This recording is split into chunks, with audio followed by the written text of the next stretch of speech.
चलो सभी लोग बैठेंगे, दोनों हाथ ज्ञान मुद्रा में रखेंगे, आंखें बंद, कमर गर्दन एक सीध में, गहरा श्वास लेते हुए परमपिता परमेश्वर से प्रार्थना करते हुए हेमंत भैया प्रेयर करवाएंगे। हेलो हेमंत भैया। चलिए सभी लोग बैठेंगे। ओम भूरे भुवः स्वः तत्सवितुर्वरेण्यं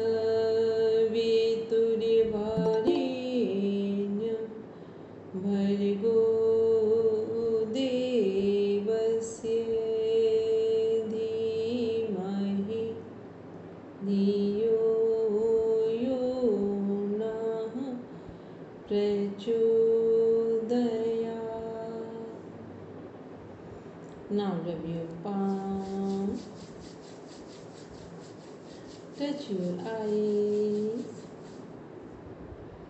then open your eyes.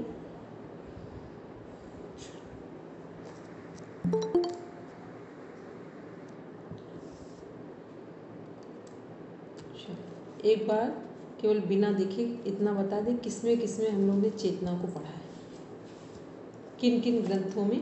अरे आद्या थी, हमको आद्या दिखी ही नहीं, पहले हमको हेमंत भैया दिखे और आद्या हमको दिखाई नहीं दी, फिर हमने प्रार्थना बोली। चलो आद्या फिर शांति पाठ करवा देना, ठीक। अगर हेमंत भैया नहीं करवाएंगे तो आद्या करवाएंगे। चलो हमारा क्वेश्चन है, हमने कहा किन किन ग्रंथों में हम लोग ने चेतना को पढ़ा है। आदि भैया बोलेंगे।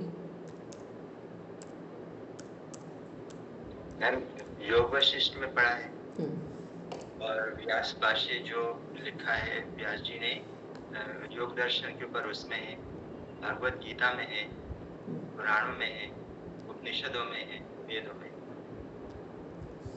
और कुछ बचा? सब हो गए। और चार चेतना के चार जो ब्रह्म वाक्य हैं, प्रज्ञानम ब्रह्मा एवं ब्रह्मास्मि तत्त्वमसि, ये अलग अलग वेदों। और मैम आयुर्वेद में भी है,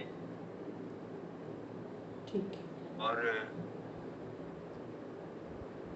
नेचुरोपैथी और सिद्धा में भी है। हाँ कह तो सकते हैं, लेकिन नेचुरोपैथी लिया नहीं गया इसमें। चलिए अब हम लोग एक बात करते हैं, जो हम लोग चेतना पढ़ रहे हैं, चेतना, क्योंकि एक कंपेयर कर ले अन्यथा कन्फ्यूज़न हो जाएगा। अपना अपना सब पेन उठाएंगे। चेतना, चित्त, चैतन्य, आत्मा, प्राण और मन, इनको कोरिलेट करके सब लोग दिखा दीजिए। चेतना, चैतन्य, चित्त, आत्मा, प्राण, मन, कोरिलेट करके दिखाना है।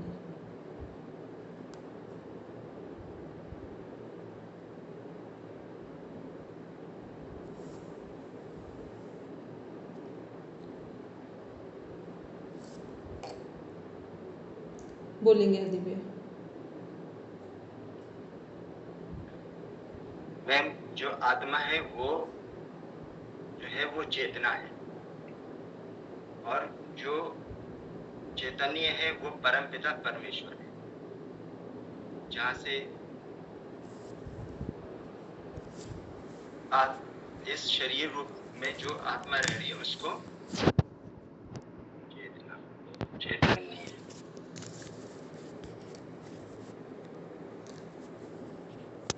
और कोई?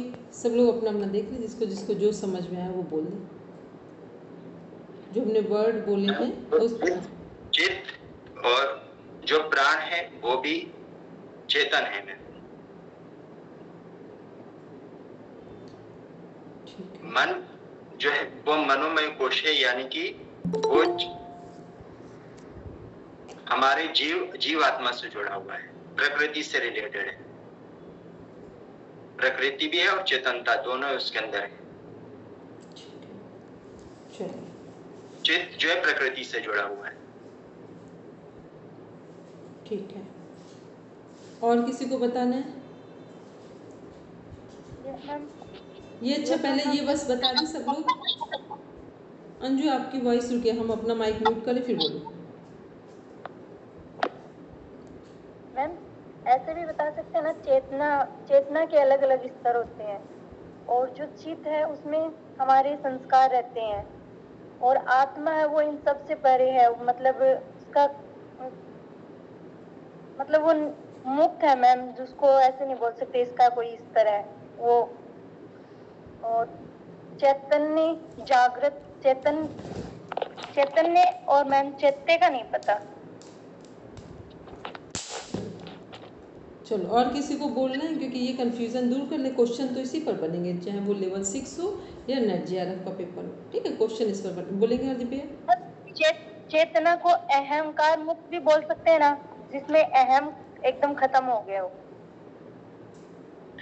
मैम जो हमारा जीव आत्मा है, जब हमारी मृत्यु होती है तो वो रहता है, मतलब कि जैसे हमारा स्थूल शरीर है, सूक्ष्म शरीर है, वो तो चला जाता है, पर जो कारण शरीर है तो मन और चित्त ये हमारे तो चले जाते हैं। अब जो हमने वासनाएं हैं जो हमारे चित्त में जमा हो रखी हैं, उसको लेकर के हम अपने कुछ प्राण लेकर के वापस आएंगे। तो आत्मा हमारे अंदर परमात्मा रूपी तो चेतनता रहती है, वो रोशनी दिखाती है जो हमने आयु भोग करना है उस सब के लिए। में और किसी को बताना है जिसको ये कॉन्सेप्ट समझ में आए, ये हमने शब्द क्यों बोले हैं सभी, क्योंकि सभी पूछे जाते हैं। बोलिए कृष्णा जी। चैतन्य इसमें आगंतुक गुण कह सकते हैं, क्योंकि जरूरी नहीं है सभी में चैतन्य हो, ये व्यक्ति की साधना पे निर्भर है। तो ये आगंतुक गुण है। आत्मा अजर अमर है, लेकिन चेतनता या चैतन्य आगंतुक गुण है उसमें। अच्छा, हमने कहा था को रिलेट करना है, ठीक है? क्वेश्चन मेरा ये था। दीदी चेतना और चेतन तो एक ही बात है, उसका पर्यायवाची है। Very good. और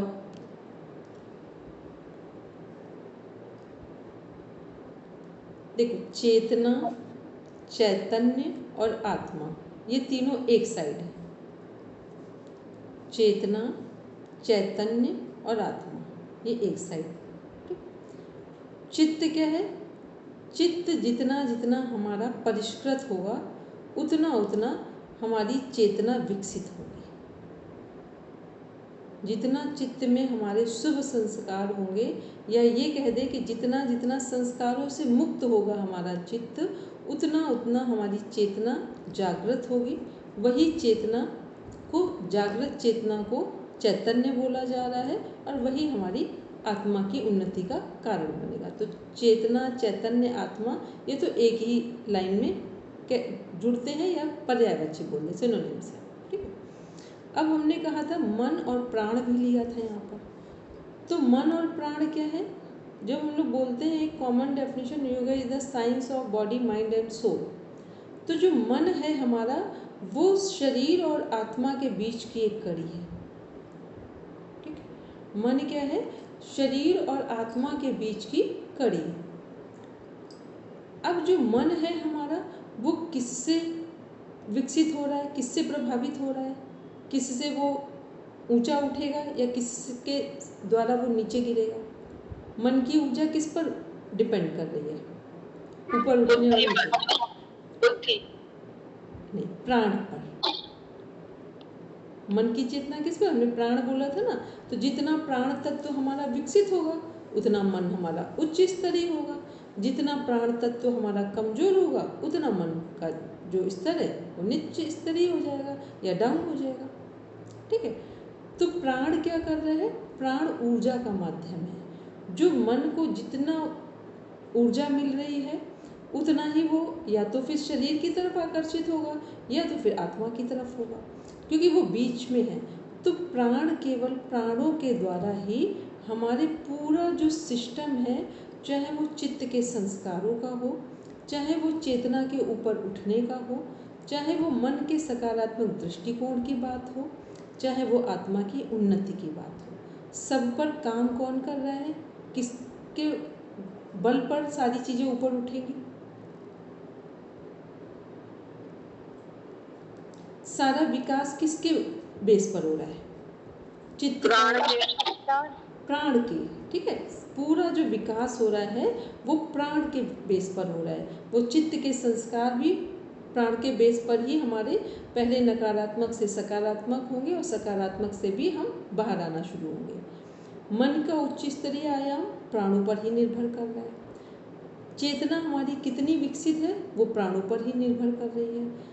जितनी हमारी चेतना विकसित है उस चैतन्य हमारा वही आत्मा का ही पर्यायवाची है, तो वो हमारा उतना ही उन्नतिशील होगा।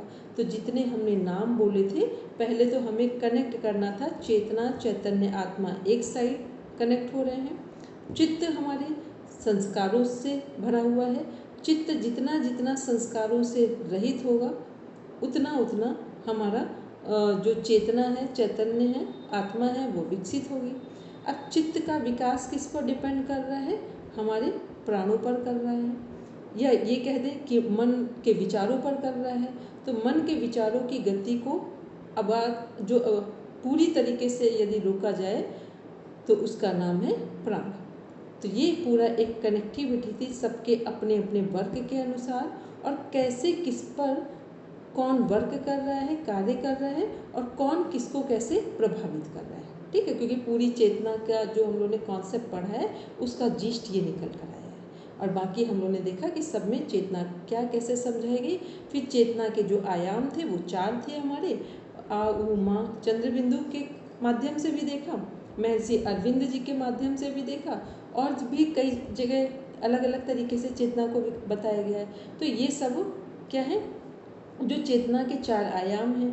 और बाकी चेतना कैसे विकसित हो रही है, कैसे कमज़ोर हो रही है, इस पर अलग अलग जो शब्द हैं वो क्या काम कर रहे हैं, जो पूरा योग की मनोभूमि बना रहे हैं। बोलेंगे सीमा में? यदि इसका मतलब यही हुआ कि प्राण जो है वो ऊर्जा दे रहा है जो मन चित्त चेतना आत्मा से रिलेटेड है। सबको पूरा सकारात्मक बनाने में, ऊर्जा देने में काम प्राण कर रहा है। इसीलिए प्राण को उच्च स्तरीय बनाने के लिए हम किसका सहारा लेते हैं? प्राणायाम का। प्राण को यदि हमें मजबूत करना है तो किसका सहारा लेंगे? प्राणायाम का। ठीक, अब कोई ऐसा जिसको भी इस कॉन्सेप्ट में कुछ कंफ्यूजन हो तो पूछ लें, बाकी बस थोड़ा सा फिर आगे हम लोग बढ़ेंगे। फिर कल हेमंत भैया ने भी इसी टॉपिक को कंप्लीट किया था, चेतना वालों को। सबको समझ में आ गया पूरा?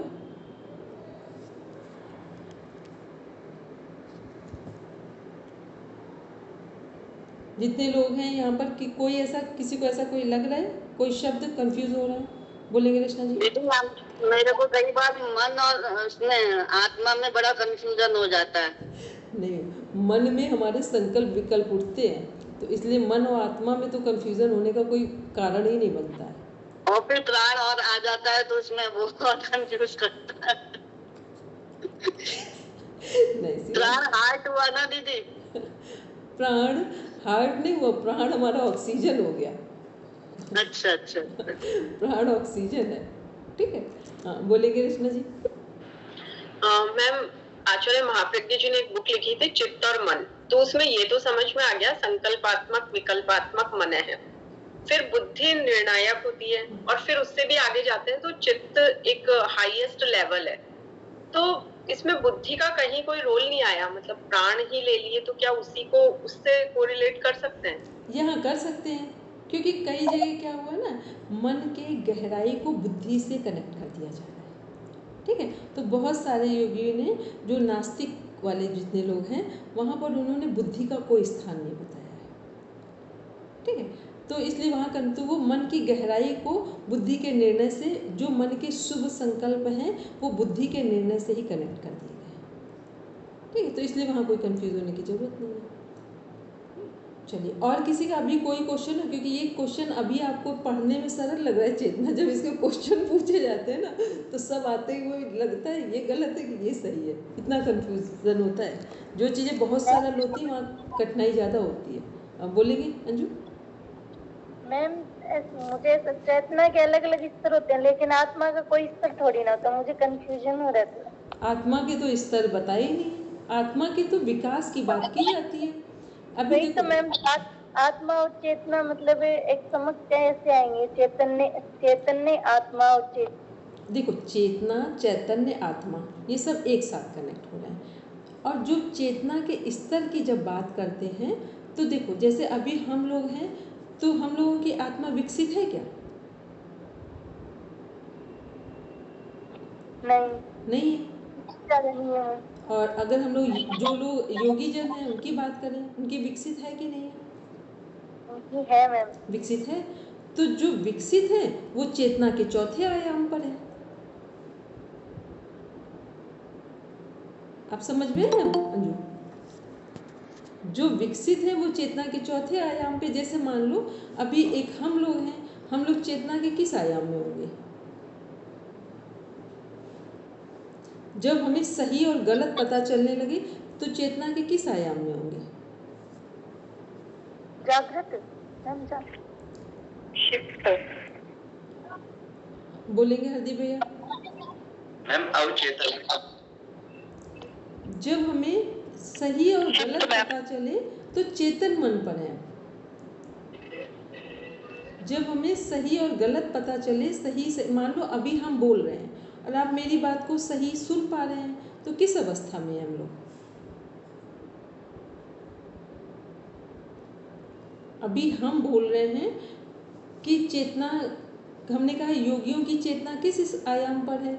अंजू का क्वेश्चन था, फिर चेतना, चैतन्य, आत्मा सब एक हैं तो फिर ये कैसे एक हो रहे हैं? तो चेतना में हमारे 4 स्तर जुड़े हुए हैं। ऐसे ही हमारे आत्मा को तो यहाँ आत्मा के स्तर नहीं बताए जाते, चेतना के स्तर से आत्मा के शुद्धिकरण को कनेक्ट कर दिया जाता है। तो चेतना के 4 स्तर हैं, चेतन, अवचेतन और फिर अचेतन और फिर पराचेतन। तो जितना जितना जिस स्तर पर हम आगे बढ़ते जाते हैं वो उतना हमारे चेतना के विकास की यात्रा है। और जैसे ही हमारी चेतना के विकास की यात्रा जो क्रम है वो हमारा पराचेतन की ओर बढ़ जाता है, तो पराचेतन का मीन्स हो गया कि मोक्ष को प्राप्त करना। तो आत्मा का परम कर्तव्य क्या है? मोक्ष को प्राप्त करना है। तो जैसे ही चेतना हमारे चौथे आयाम पर पहुंची, ये हमारा आत्मा का जो मूल स्वरूप है वहाँ पर चेतना कनेक्ट हो गई। तो यहाँ चेतना के आयाम से चैतन्यता या आत्मा के शुद्धिकरण की बात की जा रही है। इस बात को सब ध्यान में रखेंगे, ठीक है। चित्त क्या है? चित्त, चेतना अगर हमारी निम्न स्तरीय है तो चित्त में क्या चल रहा है वहाँ पर इस समय? यदि चेतना निम्न स्तरीय है तो चित्त में क्या चल रहा है? बहुत सारी मनोवृत्तियां या जो भी संस्कार है सभी।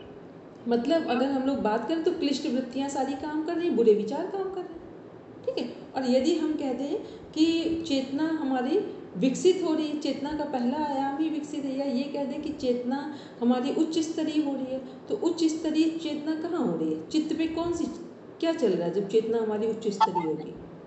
क्लिष्ट वृत्तियां मैम, चित्त वृत्तियों से निरोध हो जाएगा, ठीक है। अगर यदि चित्त वृत्तियों से निरोध हो गया तो चेतना के किस आयाम पर पहुंच गए? विवेक ख्याति। चित्त की वृत्तियों से निरोध हो गया तो चेतना के किस आयाम पे पहुंचे? फोर्थ पर हो गई। कौन सी सीमा में? दीदी मेरे को तो फोर्थ आया, फोर्थ वाला बिल्कुल सही आया। सीमा मैम की चेतना जागृत हो गई है। जब चेतना उच्च स्तरीय आयाम पे यदि हम पहुंचे हैं तो इसका मतलब चित्त वृत्तियों का निरोध होगा तो चेतना अपने उच्च स्तरीय आयाम पर होगी, पराचेतन पर जाएगी। तो पराचेतन का मीन्स हो गया मोक्ष मुक्ति को प्राप्त कर लिया, ठीक है रचना जी। मैम मुझे हड्डियों के संदर्भ में भी पूछना था। जो माँ चिति शक्ति है वही चेतना मानी जाती है हठ योग में, और वो जब चक्रों का भेदन करते हुए ऊपर की ओर उठती है तो वही एक उनका ट्रैक है। तो हठ योग को इसमें अगर कनेक्ट करें, या हम एवरीडे लाइफ में भी देखें कि किसी में कोई स्पेशलिटी दिखती है तो डेफिनेटली उसकी चेतना जागृत होती है।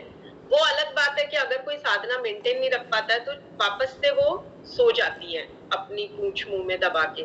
तो क्या इससे रिलेट कर सकते हैं उसे? इसी तरह बिल्कुल कर सकते हैं। जैसे ही चेतना या कुंडलनी शक्ति या जो हमारा चित्ती शक्ति है, ये हमारे स्वाधिष्ठान से मणिपुर चक्र पर आ जाए तो हमारे पतन होने की संभावनाएं खत्म हो जाती है। पतन होने की संभावनाएं सबसे ज़्यादा हैं जब केवल मूलाधार चक्र विकसित होता है। फिर स्वाधिष्ठान चक्र विकसित होता है, वहाँ पर भी है, लेकिन जैसे ही मणिपुर चक्र तक आते हैं वैसे ही मणिपुर चक्र तक यदि चित्ती शक्ति आ गई है, चेतना विकसित हो गई है, तो फिर हमारे पतन होने के चांस नहीं होंगे। कुछ भी होगा लेकिन हम नीचे नहीं गिरेंगे। ठीक है, तो ये भी होता है ना कि कहाँ आने पर हमारा पतन नहीं होगा और कहाँ तक पतन के चांस बनते हैं। ठीक है, तो ये क्या है, वो से भी कनेक्ट कर सकते हैं, क्योंकि चेतना का विकास हो रहा है। तो विकास अगर हम लोग प्रारंभिक मूलभूत पॉइंट पर जाएंगे तो चक्रों का जागरण हो रहा है। ठीक, ये सब कुछ एक से कनेक्ट है, बस हमें थोड़ा सा ध्यान से समझना पड़ता है कि क्या, क्योंकि कई बार क्या होता है, चित्त, चेतना, चैतन्य, आत्मा, मन, बुद्धि, प्राण सब रख दिए जाते हैं, तो फिर हम सबको एक जैसा कनेक्ट करने लगते हैं। पहले तो हमें सबको अलग करना है, कौन किससे कनेक्ट होगा, किसका कार्य क्या है, किसके कार्य का प्रभाव किस पर आ रहा है, किसके कार्य का प्रभाव किस पर आ रहा है। प्राण का मन पर जा रहा है, मन का प्राण पर जा रहा है, प्राण का चित्त पर जा रहा है कि चित्त का प्राण पर जा रहा है। ऐसे चेतना में देख रहे हैं। फिर चेतना में, जैसे अंजू का क्वेश्चन था कि आत्मा के तो प्रकार नहीं है, स्तर नहीं है, तो आत्मा के स्तर को कभी दिखे, यहाँ पर आत्मा एक ही है। यहाँ पर आत्मा की शुद्धिकरण को चेतना के 4 आयामों से कनेक्ट किया जाता है। तो जैसे ही हम अंतिम चरण में पहुंचते हैं, मान लिया जाता है मोक्ष मुक्ति के अधिकारी बन गए, और मोक्ष मुक्ति के अधिकारी बनना ही आत्मसंतुष्टि कहलाता है। आत्मा की संतुष्टि किसमें आती है, जब हम मोक्ष मुक्ति के अधिकारी बनते हैं। ठीक है, मन क्या कर रहे हैं, मन को उच्च स्तरीय, जब आत्मा की संतुष्टि की बात करेंगे तो मन की ऊर्जा कहाँ होगी, उच्च स्तरीय होगी, तभी तो आत्मा की शुद्धि की बात हो रही है। और उच्च स्तरीय यदि चेतना होगी तो क्या होगा कि मन को ऊर्जा किसने दी है, प्राण ने दी है। प्राण को ऊर्जा किससे मिली, प्राणायाम से मिली। प्राण को किससे सशक्त किया जाता है, प्राणायाम से सशक्त किया जाता है। अब जो कुछ होगा, घटना घटेगी हमारे चेतना के आयामों पर, उसको कहाँ से चेक किया जाता है, चित्त के संस्कारों से, कि चेतना किस स्तर पर है, तो चित्त के संस्कार बता देंगे किस स्तर पर है। अगर हमारे कह दें कि पूरे हमारे क्लिष्ट वृत्तियाँ हैं, तो चेतना अभी किसी भी स्तर पर नहीं है, और अगर कहेंगे भी है तो फिर फर्स्ट स्टेप पे बोलेंगे। फिर उसमें जब हम लोग अक्लिष्ट की ओर जा रहे हैं, सेकंड स्टेप हो गया। अब अक्लिष्ट से और आगे की ओर बढ़ रहे हैं, तो जो हमारे संप्रज्ञात समाधि में 4 चरण पढ़ रहे थे, तो पहला कौन सा था, सविकल्प, फिर दूसरा था सविचार, फिर तीसरा था आनंद, फिर चौथा था कौन सा था, अस्मितानुगत। ठीक, फिर ये सब कहाँ हो गए, चेतना के चौथे चरण तक की यात्रा है। और पूर्णाहुति किसमें हो जाएगी जा करके, जो हम लोग असंप्रज्ञात समाधि बोल रहे हैं, मोक्ष बोल रहे हैं, या पराचेतन बोल रहे हैं, या चंद्र बिंदु बोल रहे हैं मांडुक्य उपनिषद के अनुसार। तो ये सब वहाँ उधर दूसरा हम लोग वो बोलते हैं ना, जागृत, स्वप्न, सुसुप्ति, तुरीयावस्था बोल रहे हैं। तो ये सब क्या है, चौथी अवस्था जो है हमारी, वो सब मोक्ष से कनेक्ट होगी। तो आत्मा केवल एक, आत्मा के शुद्धिकरण के लिए चेतना के आयामों का वर्णन किया गया है। चेतना के आयामों को चित्त के संस्कारों से देखा जा सकता है। चित्त के संस्कारों को हटाने में प्राणायाम सशक्त माध्यम है, जो मन को मजबूत करता है शुभ संकल्प लेने के लिए। और ये सभी चीज़ें, घटना कहाँ घटेगी, चित्त पर घटेगी, और दिखेगी कहाँ, चेतना के आयामों में। और बस उसी से हम लोग देख लेंगे कि आत्मा की जागृति या आत्मसंतुष्टि, आत्मकल्याण के कितना करीब हम जा रहे हैं। अब मेरे समझ से लगभग समझ में आ गया हो, अभी भी कुछ रह गया हो, क्योंकि ये थोड़ा डिफरेंट है, क्योंकि देखने में लगा छोटा सा टॉपिक था, पर इतना छोटा सा ये है नहीं। ठीक, चलो, तो अब हम लोग आगे बढ़ेंगे, बोलेंगे राशि में। अब सब अपनी अपनी चेतना जगाएंगे, हम बोलेंगे। हाँ डॉक्टर साहब, जैसे आपने बताया कि आत्मा को विकसित करना, पर आत्मा तो जैसी है वैसी ही रहती है, लेकिन जो अपना चित्त है उस पे जो संस्कार पड़ गए हैं, तो उनको अपनी जो आत्मा का जो गुण है चेतना, उससे हम उसका जो स्तर बन जाता है फिर उस संस्कारों की वजह से, जैसे वो 3 अवस्था, जागृत, सुषुप्ति और जो तुरीय अवस्था लास्ट वाली जो है, तो ये संस्कारों की वजह से होता होगा ना सब मेरे हिसाब से। संस्कारों की ही वजह से तो हमने बोला तो कि चेतना के सभी आयामों को चित्त के संस्कारों से चेक किया जा सकता है कि जैसे वहाँ संस्कार होंगे वैसे ही हम चेतना के उस आयाम पर होंगे, फर्स्ट, सेकंड, थर्ड, फोर्थ में। और आत्मा जो है, आत्मा वैसे बोलते हैं नित्य है, शुद्ध है, सब है, लेकिन आत्मा के ऊपर भी एक आवरण ढक जाता है हमारे पूरे कर्म। तो जैसे जैसे हम अपने कर्मों का शुद्धिकरण करते चलते हैं वैसे वैसे आत्मा हमें, जैसे अभी कोई शीशा है वो तो बिल्कुल साफ है, शीशे को साफ करके देखेंगे तो शीशा तो साफ ही है, लेकिन उसके ऊपर धूल अगर जम गई है तो धूल को तो हटाना ही पड़ेगा। ठीक है, शीशा का जो गुण है वो क्या है, हमारी आकृति को नीट एंड क्लीन दिखाएगा। लेकिन अगर शीशे के ऊपर बहुत मोटे मोटे लेयर आ गए हैं धूल के, तो फिर वो क्या है, वैसे ही हमारे जो संस्कार हैं, वो जो हमारे अच्छे और बुरे हैं, वो लेयर जितनी जितनी पड़ती जाती है उतना आत्मा अपना जो सद्गुण है वो उससे दूर हो रही होती है। ठीक है, कोई भी व्यक्ति गलत काम करता है तो उसके मन में क्यों आता है कि ना करो, एक बार सबके मन में आता है। ठीक, और जो व्यक्ति नहीं सुनता है उसके मन में थोड़ी सी आवाज़ आती है और वो इग्नोर कर जाता है। जो व्यक्ति बहुत चेतना जिसकी जागृत है उसको दूर दूर से अगर 1 साल बाद भी कुछ करना है तो अभी से ट्रिगर होता है करना है कि नहीं करना है। ठीक है, तो ये कब क्यों है, क्योंकि चेतना जागृत अवस्था में है तो वो आत्मा इतनी क्लियर है आत्मा के कि वहाँ पर कुछ बटा ही नहीं रहा है। वो क्यों नहीं आ रहा है, क्योंकि आत्मा के ऊपर कोई धूल नहीं जमी है। तो ये सारी धूल जमी है या शुद्धिकरण है या शुद्धिकरण है, ये सब कुछ हम लोग चेतना के स्तर पर देखते हैं। ठीक है, तो चेतना का जो स्तर होगा वही आत्मोन्नति का द्वार खोलने में सफल होगा। नहीं तो सब मोक्ष और मुक्ति, अगर आत्मा सबकी प्योर है तो सब मोक्ष मुक्ति के अधिकारी नहीं बन जाएंगे।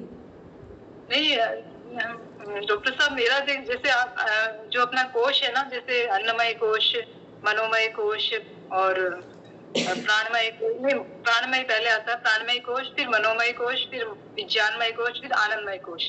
अब जैसे हम भी जैसे ध्यान व्यान करते हैं, कोश का वाला पंचकोश ध्यान करते हैं ना, तो उसमें सबसे पहले कि अपना ध्यान शरीर पे ले जाए, तो पहला बाहरी जो आवरण है वो शरीर है, फिर प्राणमय कोश पे ले जाए, मतलब सांस पे ले जाए, फिर उसके बाद में मन पे ले जाए, मन में जो विकल्प वगैरह उठ रहे हैं, विचार वगैरह, फिर उसके बाद भावनाओं पर ले जाए जो विज्ञानमय कोश का है, फिर स्वयं पे आए, तो स्वयं तो शुद्ध बुद्ध मुक्त आत्मा है ही ना। तो ये जो मनोमय कोश में जम जाता है या जो विज्ञान बुद्धि पे भी आ जाता है, बुद्धि भी निम्न होती है, उच्च हो जाती है। तो देखो वो सब पर उसका प्रभाव पड़ता है। जब शुद्धिकरण नहीं होगा तो वो सब पर प्रभाव पड़ेगा। प्रभाव जब भी पड़ता है, इसको बिल्कुल बहुत बार हम इस चीज़ को समझाते हैं, जब भी हमारे ऊपर गंदगी की शुरुआत होगी तो बाहर से अंदर नहीं होती है, अंदर से बाहर होती है। ठीक है, जब भी पतन होगा तो अंदर से पतन होगा, और जब भी शुद्धिकरण होगा तो अंदर से ही शुद्धिकरण।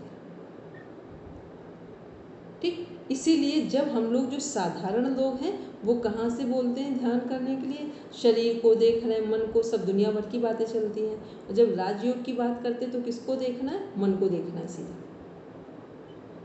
ठीक है, तो वो स्तर इसलिए है कि जिसमें हम सुविधाजनक फील करें। यात्रा होनी चाहिए आत्मा की शुद्धि की। अब स्तर हमारा जैसा जिसका है, जैसे जिसकी प्रकृति है, वो वैसे ध्यान का चुनाव करेगा। आपको कोई कितना भी ध्यान में बैठा दे, आपको 10 साल लगा दे ध्यान करवाने में, आपको हो सकता है 10 साल के बाद कोई एक व्यक्ति मिले, बस 5 मिनट कह दे ध्यान करो, आपको उसका ध्यान फलीभूत हो जाएगा।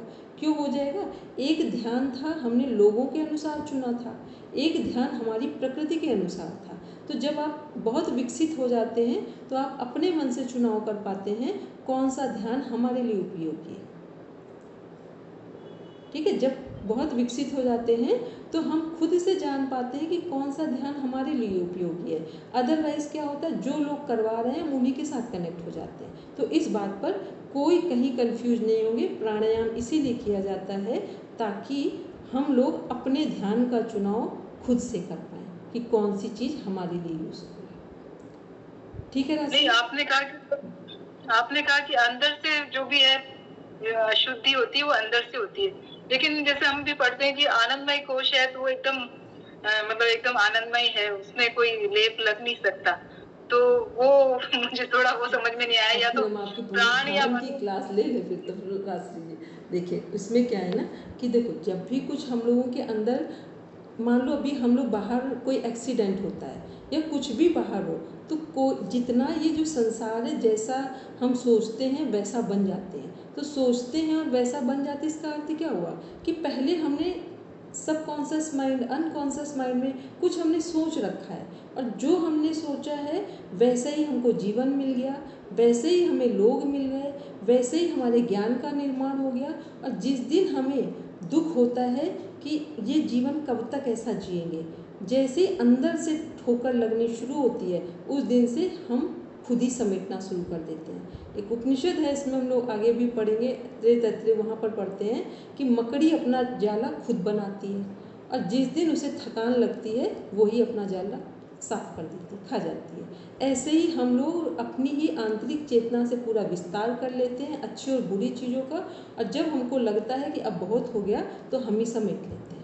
ठीक है, तो जो कुछ भी होगा अच्छा और बुरा, उसका चयन और चुनाव अंदर से आता है, और अच्छा होगा तो भी अंदर से बाहर आ रहा है, और बुरा होगा तो भी अंदर से बाहर आ रहा है। बस समाज में रहते रहते बाहर की वातावरण से जब हम ढक जाते हैं तो फिर हमें फिर चुनाव करना पड़ता है किधर हम कंफर्ट जोन में जाएंगे। ठीक है, बोलेंगे हेमंत भैया। डॉक्टर इसको स्क्रीन को स्टॉप करके पहले मेल से एक फाइल को डाउनलोड कर लीजिए ना। एक मिनट हेमंत भैया, ये वाला आपने भी कल करवाया तो था नहीं? तो कंप्लीट हो गया, सिद्धा भी करवा दिया। नहीं, ये कॉन्शियसनेस इन योग सूत्र वाला पूरा पूरा हो गया पूरा है। अच्छा ठीक है, ठीक है फिर तो इसको स्क्रीन स्टॉप करके आप एक बार मेल पर जाइए, मेल से डाउनलोड करिए फाइल, उसको करा दीजिए आज। ठीक है, एक मिनट। चलिए, अब एक इसमें कॉन्सेप्ट था योग वशिष्ठ का। ठीक है, इसको देख लेते हैं। ये जो तुर्यगा वाला है ये वही है जो हमारे चेतना के चौथे आयाम की भूमिका है। ठीक है, इसको ध्यान में रखेंगे।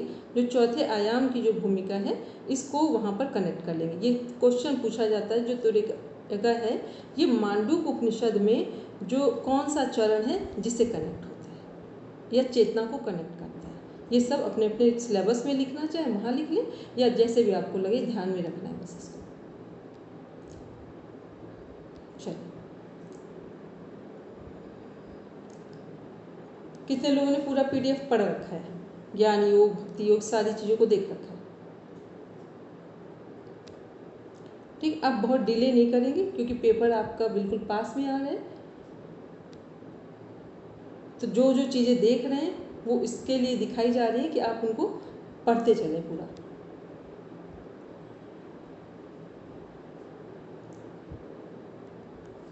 मैम PDF कौन से ग्रुप में शेयर हो रहा है? मुझे तो कोई PDF नहीं मिला, ना ये 2 दिन की रिकॉर्डिंग आई। 2 दिन की रिकॉर्डिंग तो हमने एक मिनट रचना जी इसमें भेजी थी, सृजन वाले में कि नहीं भेजी थी? नहीं भेजी है तो फिर अभी आज भेज देंगे। ठीक है, वो रीमा जी अभी थोड़ी देर में आपको मिल जाएगी रिकॉर्डिंग। हमको ऐसा लग रहा है एक रिकॉर्डिंग हो सकता है हेमंत भैया की कल क्लास की शायद हमने भी नहीं भेजी, ऐसा लग रहा है। चलिए, अच्छा, अब ये बिल्कुल ऑनेस्टी से हम फिर पूछ रहे हैं कि कितने लोग ज्ञान योग, भक्ति योग, कर्म योग, जितने उसमें योग दिए हुए हैं उनको पूरा पढ़ रखा है सबने?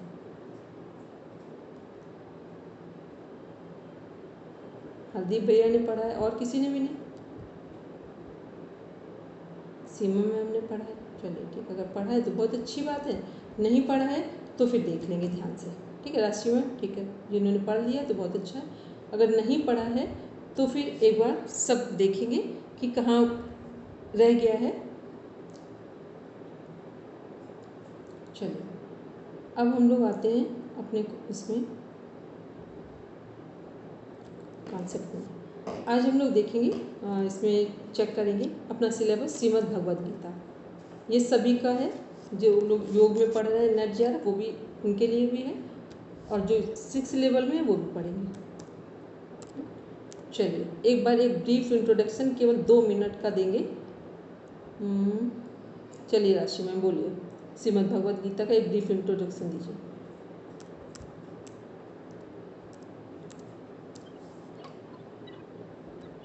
श्रीमद् भगवत गीता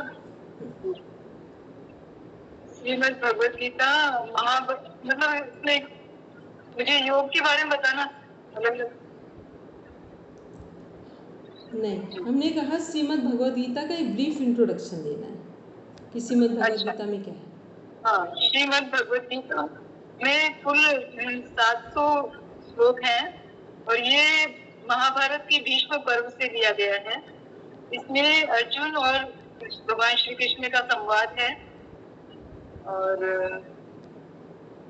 इसमें बहुत सारे कर्म योग, मुख्य तौर से कर्म, भक्ति और ज्ञान योग को बताया गया। ठीक है, किसके बीच संवाद है? ये अर्जुन और भगवान श्री कृष्ण के बीच में का संवाद है। चलिए ठीक है। इसमें यहाँ पे जो कर्म वो है हमारा कर्मयोग, ज्ञान योग, भक्ति योग। यदि हम लोग बोले यहाँ पर 6 चैप्टर्स में डिवाइड करें तो कैसे करेंगे?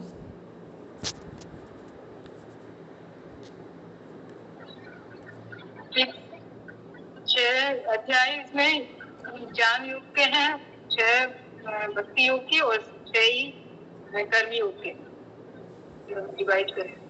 लेकिन सभी में कुछ जगह तीनों चीज़ें मिक्स हो रही हैं। ठीक है, इसको नहीं बोलेंगे क्योंकि जैसे हम लोग स्टार्टिंग करते हैं तो सांख्य योग तो वहीं आ गया है, फर्स्ट 6 में ही आ गया है। ठीक है, तो इसको ध्यान में रखिए। चलिए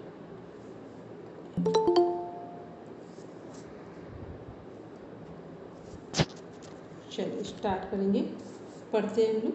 ये हेमंत में यहीं से दिया हुआ है आपने? हाँ, पहले 4 श्लोक 5 श्लोक हैं, उसके बाद उनका जो है विस्तार दिया हुआ है ना, यहीं से स्टार्ट और आगे यहाँ से चाहे तो पहला ये वाला पढ़ सकते हैं, पीछे गया नहीं, और आगे और आगे और आगे यहाँ से नहीं हेडिंग है ना रेड में दी हुई, बैक हाँ ये वाला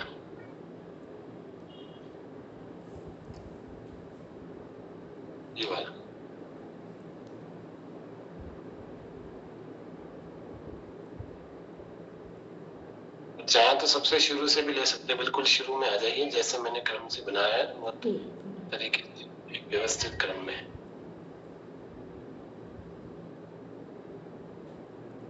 चलिए मन भैया पढ़िए श्लोक सारे। नहीं ये नहीं, सबसे पहले ध्यान योग का विषय नहीं करेंगे, पहले यहाँ से जो मनोभूमि है उसको देखेंगे, जो स्टार्ट हो रहा है धर्म क्षेत्र, यहाँ से स्टार्ट हो रहा है। ये श्लोक पढ़िए। कुरुक्षेत्रे समवेतायुयुत्सवः मामकाः पांडवाश्चैव किमकुर्वत संजय। ये क्या है? ये हम लोगों का जो श्रीमद् भगवद गीता है, पहले अभी हम लोगों ने कुछ चर्चा की थी, जो हमने 2 मिनट पूछा था कि श्रीमद् भगवद गीता संवाद किसके बीच में है, कितने श्लोक हैं, कितने चैप्टर्स हैं। श्लोक 700 हैं, चैप्टर्स हैं। जो 18 अध्याय हैं वो 6 अध्यायों में उनको डिवाइड किया गया। तो जो श्रीमद् भगवद गीता है वहाँ हमारा पहला जो श्लोक है फर्स्ट वो अभी हम लोगों ने पढ़ा। भावार्थ क्या है कि धृतराष्ट्र बोले, हे संजय, धर्म भूमि कुरुक्षेत्र में एकत्रित युद्ध की इच्छा रखने वाले या इच्छा वाले मेरे और पांडव के पुत्रों ने क्या किया है। ठीक है, ये कहाँ से शुरू हो रहा है? ये पहला श्लोक है हमारा। अब इसको देखेंगे, ये जो यहाँ लिखा हुआ है धर्म क्षेत्र और कुरुक्षेत्र, ये एक इम्पॉर्टेंट वर्ड है जो नेट में, JRF में और जो हम लोगों का 6 लेवल है वहाँ पूछा जाता है कि धर्म क्षेत्र और कुरुक्षेत्र क्या है। तो धर्म क्षेत्र और कुरुक्षेत्र क्या होगा यहाँ पे? किसको समझ में आ रहा है कि धर्म क्षेत्र और कुरुक्षेत्र क्या है? इसमें अपने जीवन में कनेक्ट करेंगे।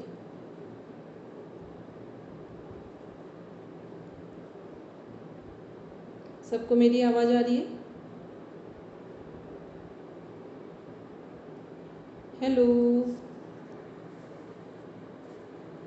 एक बार बोलेंगे? हाँ बोलेंगे रचना जी। धर्म क्षेत्र तो वो जहाँ पे जिस तरह से योगेश्वर भगवान श्री कृष्ण ने एक सुनियोजित तरीके से ये करवाया, और उसमें अर्जुन के समक्ष ये धर्म संकट था कि वो अपने ही परिजन खास है उनसे कैसे लड़े। तो ये एक द्वंद है अर्जुन का, इसलिए धर्म क्षेत्र कहेंगे। और कुरुक्षेत्र, क्योंकि वो अगर शाब्दिक अर्थ ले तो कुरुओं की राजधानी और उन्हीं का क्षेत्र था, इसलिए कुरुक्षेत्र, और आज भी वो जगह है ही उत्तर प्रदेश में स्थित। ठीक है, अपने आप से जोड़ना था, बोलेंगे हरदीप भैया। उत्तर प्रदेश में कहाँ है? हरियाणा में है ना कुरुक्षेत्र? हरियाणा में, हाँ भैया, हरियाणा भैया एक से पूछा इसीलिए। मैम यहाँ मेरे से 30 किलोमीटर दूर है कुरुक्षेत्र। मैं कह रहा हूँ ये जो धर्म क्षेत्र और कुरुक्षेत्र को हम अपने आप से जोड़ेंगे तो हमारे अंदर धर्म है, धर्म का क्षेत्र है। और जब जब ये धर्म का क्षेत्र कुरुक्षेत्र बनता है यानी अधर्म आता है हमारे अंदर, तब तब परमात्मा अपने किसी भी रूप में उस अधर्म को काटने के लिए आते हैं।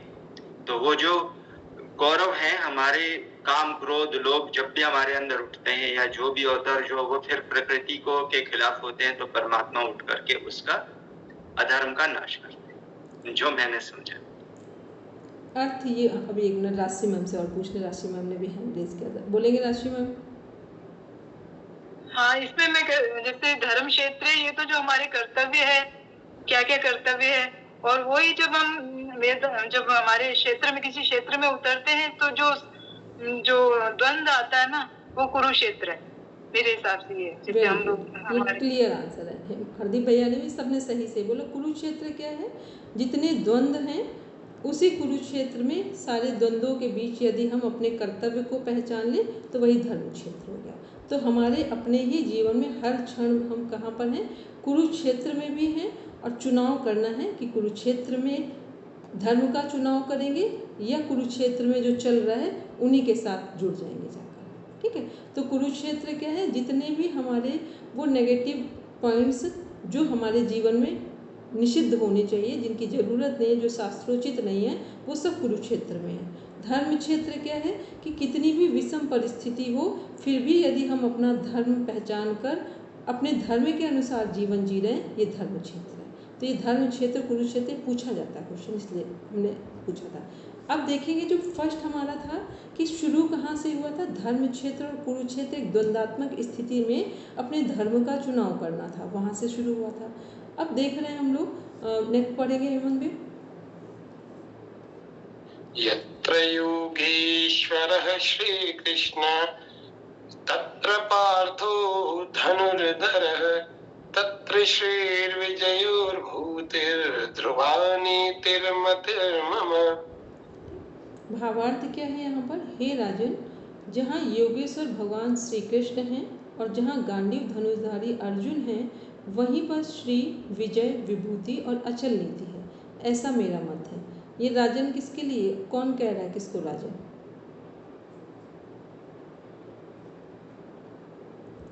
ये राजन कौन किसको कह रहे हैं? बोलेंगे राशि मैम। इसमें संजय उनको कह रहा है, धृतराष्ट्र को। वेरी गुड, संजय धृतराष्ट्र को कह रहे हैं। शुरुआत कहाँ से हुई थी?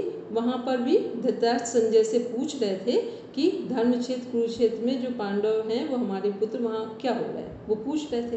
अब वो था फर्स्ट श्लोक था फर्स्ट चैप्टर का, विषाद युग में, अर्जुन विषाद युग। फिर हम लोग लास्ट में जो पहुँचे हैं ये मोक्ष संन्यास योग है। यहाँ पर क्या देख रहे हैं? जो अंतिम हमारा श्रीमद् भगवत गीता का श्लोक है कि यहाँ पर वही जो संवाद कर रहे हैं, बता रहे हैं कुरुक्षेत्र में क्या चल रहा है संजय धृतराष्ट्र को। अब अंतिम पूर्णाहुति वो क्या बता रहे हैं कि जहाँ पर गांडीव धनुषधारी है अर्जुन हो, भगवान कृष्ण हो, वहाँ पर श्री, विजय, विभूति और अचल नीति है, ऐसा मेरा मत है। तो इस पूरा जो श्रीमद् भगवत गीता है वो केवल इस पर बेस्ड है कि कुरुक्षेत्र में भी रहकर हम धर्म क्षेत्र पर या धर्म के साथ विजय प्राप्त कर सकते हैं। ठीक, इसलिए जो पहला श्लोक है और लास्ट वाला श्लोक है, ये पूरा एक दूसरे को 700 श्लोक जो हैं उन सबका एक जीस्ट है कि यात्रा कहाँ से शुरू हो रही है और पूर्णाहुति कहाँ हो रही है। तो इन दोनों जो श्लोक हैं इनको सब ध्यान में रखेंगे और सबको याद होना चाहिए। ना श्लोक याद हो तो कम से कम उनका जो जीस्ट है, कंक्लूजन है, वो सबको पता हो। ठीक, अब देखते हैं ये वाला श्लोक, पढ़ेंगे मन भैया। कार्पण्य दोषोपहत स्वभावः पृच्छामि त्वां धर्म सम्मूढचेताः यच्छ्रेयः स्यान्निश्चितं ब्रूहि तन्मे शिष्यस्तेऽहं शाधि मां त्वां प्रपन्नम्। ये देख रहे हैं लोग, सेकंड चैप्टर का श्लोक है 7 नंबर का में। इसलिए कायरता रूप दोष से उपहत हुए स्वभाव वाला तथा धर्म के विषय में मोहित चित्त हुआ मैं आपसे पूछता हूँ कि जो साधन निश्चित कल्याणकारक हो वह मेरे लिए कहिए, क्योंकि मैं आपका शिष्य हूँ, इसलिए आपके शरण हुए मुझको शिक्षा दीजिए। ठीक, ये क्या है यहाँ पर अब अर्जुन जो हैं वो इसके लिए तैयार हो गए हैं कि अब हम कुछ नहीं कर सकते हैं, अब हमको आप पूरा फाइनली सजेस्ट करिए या जो भी मार्ग हो, जो भी हमारे लिए कल्याणकारी हो, उसकी हमें शिक्षा दीजिए। ठीक, अब यहाँ पर क्या चल रहा है कि जब कोई व्यक्ति पूरा डिप्रेशन में हो और अब उसे लगने लगे कि हम कुछ नहीं कर सकते हैं, या तो हम अपने जीवन समाप्त करेंगे और या फिर अब हमें डिप्रेशन से मुक्ति मिल जाए, वो स्थिति यहाँ पर आ रही है अर्जुन, क्योंकि अर्जुन और हम सब लोग एक ही कैटेगरी में आ रहे हैं, क्योंकि हम लोग भी द्वंद्व में हैं, भ्रमित हैं, परेशान हैं, बस वही कंडीशन अर्जुन की कंडीशन चरम पर है, इसलिए उन्हें समाधान पूरा मिल गया है। हम ना तो पूरे हैं ना तो अधूरे हैं, तो हमें समाधान जल्दी नहीं मिलता है।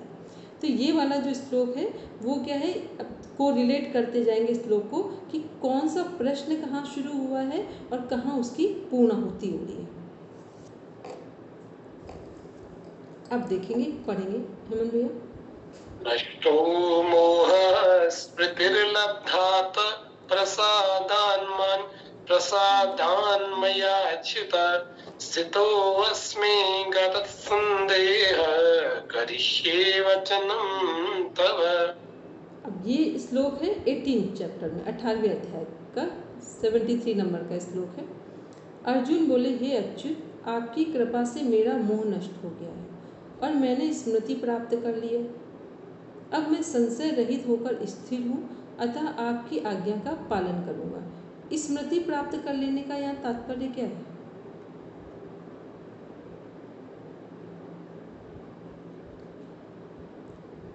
क्योंकि अब 6 लेवल में है, अब वो जो पहले पढ़ रहे हैं तो उससे आगे निकल गए। बोलेंगे अपना में ज्ञान प्राप्त हो गया है। हाँ, वेरी गुड। स्मृति प्राप्त होने का मतलब ज्ञान प्राप्त हो गया। ठीक, क्योंकि अब कहाँ पर है, शुरू कहाँ हुआ था, ये क्वेश्चन यहाँ पर हुआ था कि हम को कुछ समझ में नहीं आ रहा है, अब हम आपकी शरण में हैं, अब आप हमें रास्ता दिखाइए।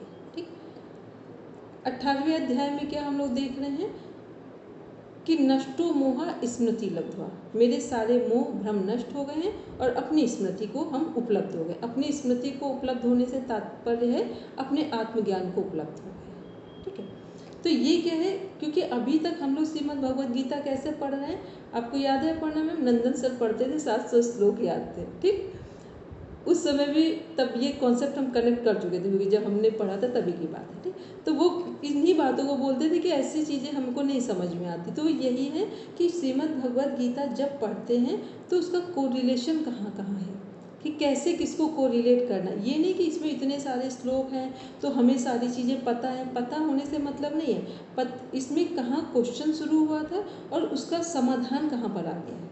ठीक है, तो ये जो हम अभी हेमंत भैया ने पूरा डिज़ाइन किया है, तो इसमें अभी देखेंगे वो सारी चीज़ें सिलेबस के अकॉर्डिंग है, लेकिन जो जैसा सिस्टम बिठाया गया है, पर अपनी समझ के लिए, क्योंकि वहाँ तो सबको पता है कि हमारा बेस क्लियर है। ठीक, उनको नहीं पता है कि आपने पहले की चीज़ें भूल गए हैं कि याद है कि नहीं, ये मतलब नहीं है। तो जब हम लोग शुरू करेंगे तो 4 जो श्लोक हैं इनको ध्यान में रखेंगे, फर्स्ट और 78 का लास्ट, फिर सेकंड चैप्टर का जो है 7 नंबर का श्लोक, और फिर 73 18 नंबर का जो 18वें अध्याय का श्लोक है। ठीक है, 18 नंबर जो चैप्टर है वहाँ पर। फिर हम लोग देख रहे हैं, अब एक और देखते हैं। हाँ, पढ़ेंगे हम लोग। आयुः सत्त्वबलारोग्य सुखप्रीति विवर्धनाः रस्याः स्निग्धाः स्थिराः आहाराः सात्विक प्रियः। भावार्थ देख रहे हैं हम लोग। आयु, बुद्धि, बल, आरोग्य, सुख और प्रीति को बढ़ाने वाले, रसयुक्त, चिकने और स्थिर रहने वाले, जिस भोजन का सार शरीर में बहुत काल तक रहता है उसको स्थिर रहने वाला कहते हैं तथा स्वभाव से ही मन को प्रिय ऐसे आहार अर्थात भोजन करने के पदार्थ सात्विक पुरुष को प्रिय होते हैं। ठीक, अब ये भोजन किसकी तरफ जा रहा है? ये भोजन किसके कैरेक्टर को स्ट्रॉन्ग कर रहा है?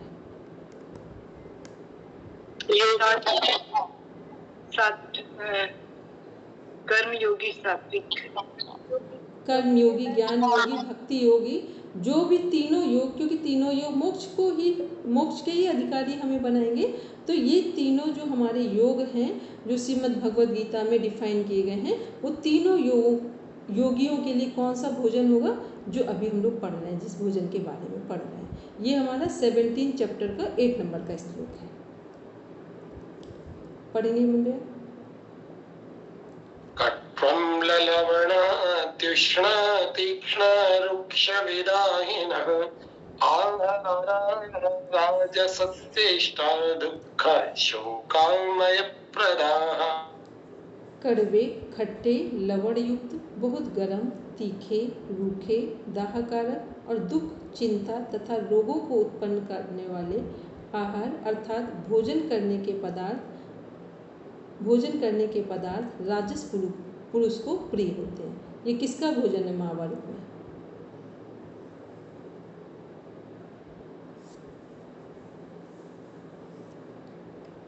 ये चंचल मन वाले व्यक्तियों का है। दुर्योधन का है मैम। दुर्योधन का, वेरी गुड। ठीक, अब जो दुर्योधन के साइड वाले लोग हैं उनका यही भोजन प्रिय होगा। पढ़ेंगे मंदिर। दाहकारक का मतलब क्या था? बहुत गर्म, जैसे होता है ना कुछ खाया बिल्कुल से लग रहा मुंह जला जा रहा है। ठीक, पढ़ेंगे मतलब इतनी जलन पैदा करना वाला। यात यामं गतरसं ऊते पर्युषितं च यत् उच्छिष्टमपि चामेध्यं भोजनं तामस प्रियम्। भावार्थ है, जो भोजन अधपका, रस रहित, दुर्गंध युक्त, बासी और उच्छिष्ट है तथा जो अपवित्र भी है वह भोजन तामस पुरुष को प्रिय होता है। किसका भोजन है महाभारत में?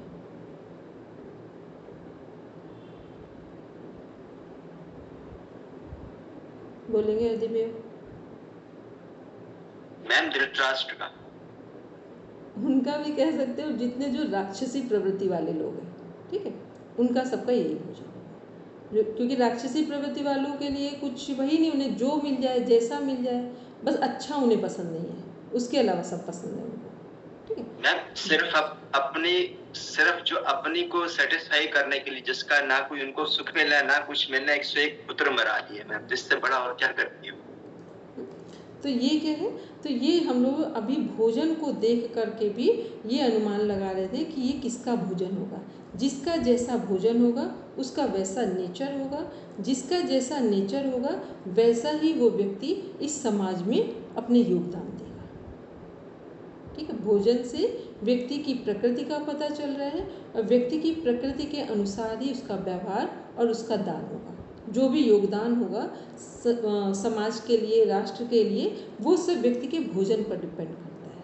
उसकी मुक्ति होगी कि कर्म बंधन में बंधेगा, वो सब भोजन पर डिपेंड करता है। ठीक है, तो ये हम लोग ने कुछ मोस्ट इम्पॉर्टेंट श्लोक स्टार्टिंग में पढ़े जो सभी तरफ से हमारे लिए उपयोगी हैं और जिनका हमें लर्न होना, अगर लर्न हो जाए संस्कृत में बहुत अच्छा है, ना हो तो कम से कम जो उनका हिंदी मीनिंग है उसको जरूर ध्यान में रखना है। चलिए अब आते हैं हम लोग ऊपर देखते हैं।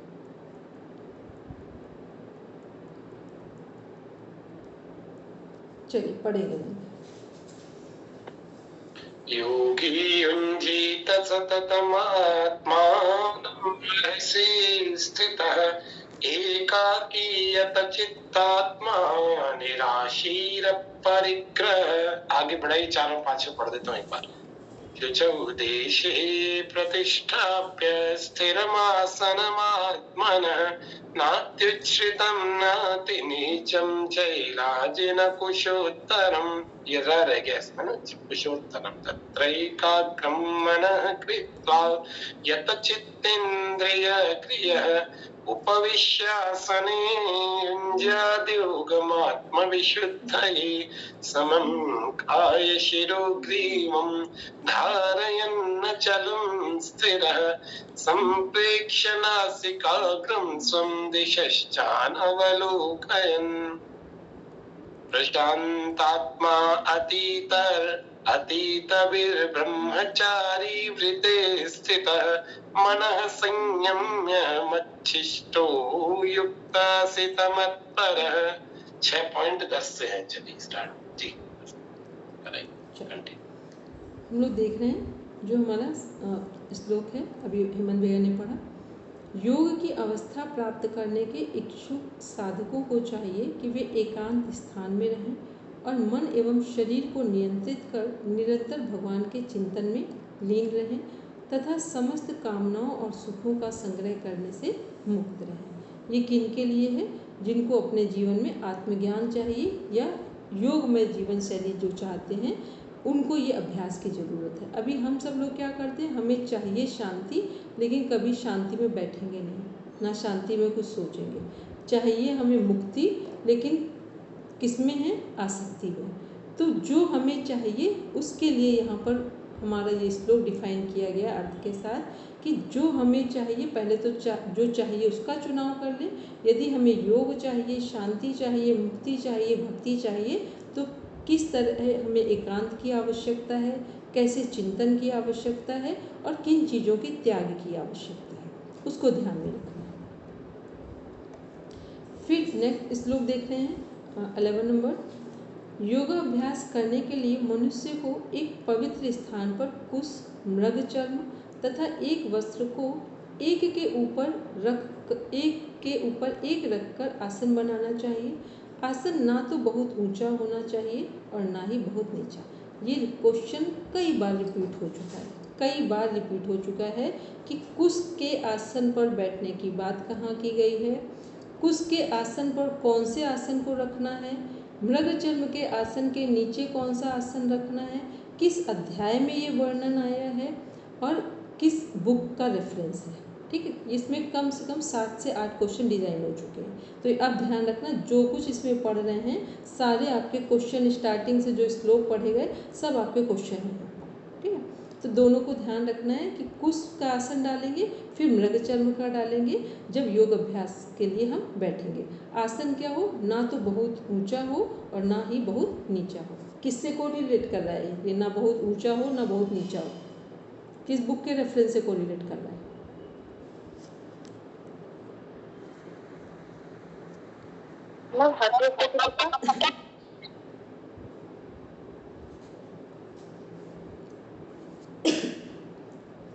बोलेंगे सभी जो नेट जेआरएफ वाले हैं, सबका देख लें IQ कहाँ है। हट प्रदीपिका, अपर्णा मैम बोलेंगे। हट प्रदीपिका में मेंशन किया हुआ पूरा बैठने की विधि जो है। आसन ना ऊंचा हो ना नीचा हो, ये किससे? स्थिर सुखम आसनम में जो वर्णन है। अच्छा, योग दर्शन से। योग दर्शन, योग पढ़ रहे हैं हम लोग, कौन सा योग है? राजयोग चल रहा है यहाँ पर। ठीक है, चलिए अब सब शांति पाठ के लिए बैठेंगे। हेमंत भैया शांति पाठ अगर आद्या हो तो करवा दो, और नहीं है तो हेमंत भैया आप करवाइए। ठीक है, अब हम लोग कल इसके आगे पढ़ेंगे।